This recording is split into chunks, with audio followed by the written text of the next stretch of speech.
ล่มบ่มีจักเม็ดค่ะพี่น้องเจ้าเบิงสุดแม่ตะเคียนหอยอยู่ไปไม่เกี่ยวไปน้ำยนว่าสันบัดนี้แม่ตอนที่เราไปลมไม่มีเลยนะคะสังเกตดูใบไม้ไม่ขยับเลยค่ะไม่มีอะไรขยับเลยแต่ชุดแม่ตะเคียนไกวได้เกิดอีหยังขึ้นกับเพลงนี้หลอนตั้งแต่ตอนถ่าย MV งานนี้มันจะโด่งจะดังแน่นอนหรือบอกสบายดี FT แพทย์ครับทุกทานที่มาพบมาพ่อและนับถือเป็นอย่างสูงทานผู้ชมคลิปนี้มาพบมาพ่อกันตอนเศร้าอีกคลิปหนึ่งทานผู้ชมจะพาทุกคนไปติดตามเยี่ยมยามถามข่าวเหตุการณ์คนหัวลุกที่มันเกิดขึ้นกับบ้านศรีวิไลหนึ่งในนั้นมีน้องธิดาลาวอยู่ในเหตุการณ์นำพวกเจ้าฮู้บ่คนนาวลุกคนนาวแตกคนนาวพองปกติแล้วแวดวงการหมอลำแวดวงการเพลงลูกทุ่งมันมักจะมีความเกี่ยวเนื่องเกี่ยวข้องกับสิ่งเล่นลับสิ่งที่มองบ่เห็นเป็นประจำขาประจำอยู่แล้วขั้นผู้ใดเป็นศิลปินลูกทุ่งหรือหมอลำนี่นะมันจะต้องได้เคารพนับถือสิ่งที่มองบ่เห็นและบ้านศรีวิไลก็เป็นบ้านอีกหลังหนึ่งที่ม่องอยู่ม่องพักผ้าอาศัยมีต้นตะเคียนมีแม่ตะเคียนมีศาลแม่ตะเคียนเป็นสีแดงเบิ้งเกิ้งอยู่แล้วที่สำคัญไปกว่านั้นคือมีสุดของแม่ตะเคียนห้อยอยู่กกตะเคียนหั่นเนาะแล้วก็สิมีกกมะขามกกมะอีหยังอ้อมอยู่อ้อมข้างนะท่านผู้ชมมื้อนี้เป็นมื้อสันวันดีที่เขาเจ้าวางเวียกพากันมาถ่าย MV เพลงของน้องไอซึ่งมีไผแน่ร่วมทีมกับมีแม่เจี๊ยบน่าจะมียายสีตึงที่ดาลาวตาหวังยายรุ่นไอ้มังกรล่วงไปถึงซิดพีเคเอ้ยปากอยู่ครบทีมเมดพึ่งกับยูกำลังถ่าย MV กันอึกกระทึกคือโคมมีการเปิดเพลงใดๆจุดที่เขาเจ้าถ่าย MV ห่างจากศาลต้นตะเคียนนี่ตามที่ค่อยวัดด้วยสายตาแล้วประมาณ100 กว่าเมตรเนาะอย่างน้อยๆประมาณ100หรือ120 150 เมตรนี่แหละแม่พึ่งซูมกล้องเข้าไปพวกเจ้าบอกขั้นก่อนละนี้ว่ามันลงมานี่ใบไม้ใบตอกใบมะขามมันนะใบน้อยๆนะมันต้องตีนวลต้นไม้อยู่หันเป็น10-20 ต้นบ่มีต้นใดใบสิตีงใบสิใบใบสิแกวงมีแต่สุดแม่นางตะเคียน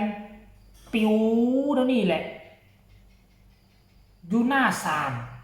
โอ้โหตอนนี้คนหัวลุกกันนะเฮ้ยแต่ว่าคนหัวไม่ได้ลุกเลยมันเริ่มลุกมาจากเข่าพี่ในเวลาค่อยเราคนลุกมาจากเข่าพี่คนหนาวแตกมาจากเข่าพี่นี่เริ่มซาแล้วพี่เลยทุกคนโอ้ยทุกคนเลยเฮ้ยมันขนหัวลุกคนหนาวแตกจังไงวะคลิปนี่คันคนบ่เสือกรุณาให้เลื่อนผ่านเด้อเฉพาะคนที่เสือเรื่องลี้ลับจึงเข้ามาจักหน่อยมันก็จะมีคอมเมนต์โอ้ยมีคนไปให้คนแลนไปจับชุดแม่ตะเคียนแล้วก็แกงไปซะนี่แล้วก็แลนนี่บังเข้ากับต้นไม้ใหญ่หั่นแล้วก็ทั้งนี้ก็เปิดกล้องซูมเข้าไปแล้วก็เริ่มพันละนามันก็ต้องมีคนคิดแบบนี้อยู่แล้วแต่สำหรับค่อยคิดว่าพอผู้แม่เพิ่งคงจะบ่หากินเนาะแบบนี้ดอกคงจะบ่สร้างชื่อเสียงโดยการ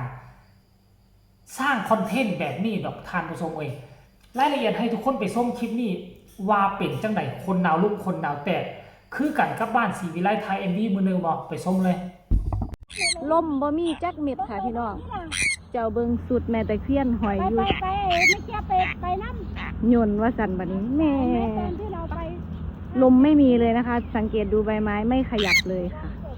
ไม่มีอะไรขยับเลยแต่ชุดแม่ตะเคียนไกวได้ไปบอกแม่ก่อนอย่างไม่หลับ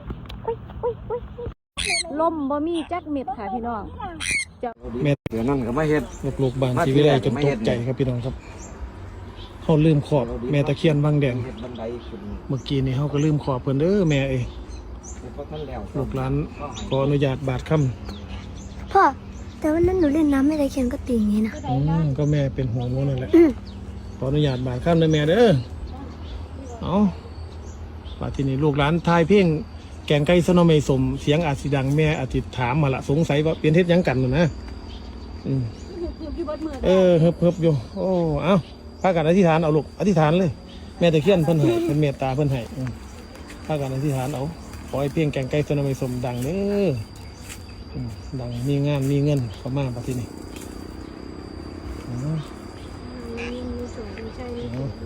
ให้มีโชคมีชัยให้มีโชคมีหมานโอ้ยเนาะแหม่ลูกหลานก็ขอประทานอภัยหลายๆหั่นล่ะบ่ได้แจ้งแม่บ่ได้เอาอันทูบเอาเทียนมาขอเข้ามาดิก่อนที่ลงมือทำงานก็ได้เนาะเป็นเหตุที่โอ้บ่ขาดคิดคือกันละหรือว่าแม่เพิ่นรับรู้แล้วเด้อบัดนี้เด้อไปเฮาเอาต่อบัดนี้เฮาถ่ายงานต่อโอ้ หูละละแม่หูแน่ว่าอยู่นะ อย่าตกอกตกใจอย่าตื่นอย่าถ่วงเลยแม่เด้อลูกหลานหูแล้วว่าแม่อยู่นี่เห็นกันแล้วหรือยัง FC แฟนคลับทุกทางก่อนหน้านี้ก็เคยมีเหตุการณ์ลักษณะแบบนี้แหละแม่ตะเคียนนี่แหละท่านผู้ชมเอ้ยสำหรับค่อยเสือบอกค่อยเสือ100%ค่อยมั่นใจอาจารย์ผู้ศรีวิไลบ่มีทางที่จะแถลงแต่งเป็นให้ผู้นึงไปกล้วยสุดนางตะเคียนให้มันปิววอกแล้วก็พากันถ่ายคลิปเฮ็ดคอนเทนต์เพื่อจะสร้างให้คนอื่นแชร์ไปให้มันเป็นกระแสฮือฮานู่นนี่นั่นก็ว่ากันไปค่อยเชื่อมั่นในพอผู้ศรีวิไลบ่มีวันที่จะเฮ็ดแบบนี้เป็นแท้แน่นอนเนาะและค่อยก็เชื่อว่าสิ่งลี้ลับมันมีจริงตั้งแต่ค่อยติดตามบ้านศรีวิไลมาก็ถือว่าครั้งนี้เป็นครั้งที่2ที่ค่อยเห็นที่มันเกิดเหตุการณ์แบบนี้เกี่ยวข้องกับบ้านศรีวิไลท่านผู้ชมเนาะเอาสำหรับคลิปนี้ก็ฝากฟังเอาไว้ซ้ำนี้ก็แล้วกันเด้อทุกคนก็ฝากทุกคน